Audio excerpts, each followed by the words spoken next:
Salut à tous, on se retrouve cette semaine pour une nouvelle revue d'actualité de la recherche avec, vous allez le voir une fois de plus, un programme bien chargé. Et je vous propose de commencer par le traditionnel coup de cœur de la semaine. Il s'agit de l'ouvrage d'Elisabeth Gressler, Isabelle Lacroix et Isabelle Morissette, Penser l'engagement des jeunes en difficulté. Alors que la littérature scientifique s'intéresse traditionnellement davantage au désengagement ou au non-engagement de ces jeunes en difficulté, eh bien les auteurs elles ont fait le pari inverse, c'est-à-dire qu'elles s'intéressent à la situation des jeunes qui doivent surmonter des obstacles personnels ou structurels à leur intégration, et elles tentent de comprendre comment ces jeunes définissent l'engagement et le vivent à travers leur milieu de vie. Et ce qui est intéressant dans cet ouvrage, notamment pour ceux qui s'intéressent à la sociologie de l'engagement ou du vote, mais aussi à toutes les questions qui touchent à la situation des classes populaires, eh bien c'est qu'il propose d'abord une étude des aspects théoriques de la question qui permet d'avoir une vue d'ensemble sur l'engagement des jeunes en difficulté. Et l'ouvrage propose aussi une description de cet engagement particulier, notamment à travers une lecture biographique des parcours, et puis les auteurs livrent aussi une analyse des conditions organisationnelles d'émergence des engagements des jeunes en difficulté dans les milieux de vie. Donc c'est intéressant parce qu'elle pense réellement l'engagement au cœur d'un espace et d'une organisation sociale. Ce qui est aussi intéressant, c'est que l'ouvrage, eh bien, il croise en fait les résultats de 3 recherches menées respectivement par les 3 auteurs sur l'engagement des jeunes en difficulté, sur leur milieu de vie. Pour résumer, l'ouvrage permet de penser l'engagement différemment en dehors des cadres plus classiques de mobilisation, en l'inscrivant dans des milieux de vie particuliers qui sont des espaces formels ou informels d'engagement. Et pour toutes ces raisons, je vous conseille vraiment de le lire. Je vous mets le lien en description de la vidéo.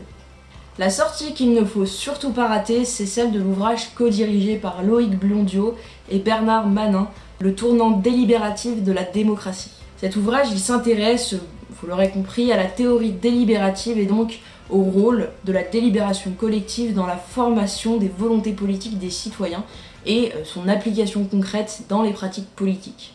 On reparlera de ce livre ensemble, notez simplement qu'il sortira le 8 avril. Pour ceux qui s'intéressent aux relations internationales et plus particulièrement à la politique étrangère, je vous invite à lire le nouveau dossier de la revue Politique étrangère, Pauvreté, le rebond, l'ONU en quête de sens. Le dossier vous propose une série d'articles sur la pauvreté dans différents pays du monde, avec des analyses de l'effet de la pandémie de Covid-19 sur la pauvreté de ces pays.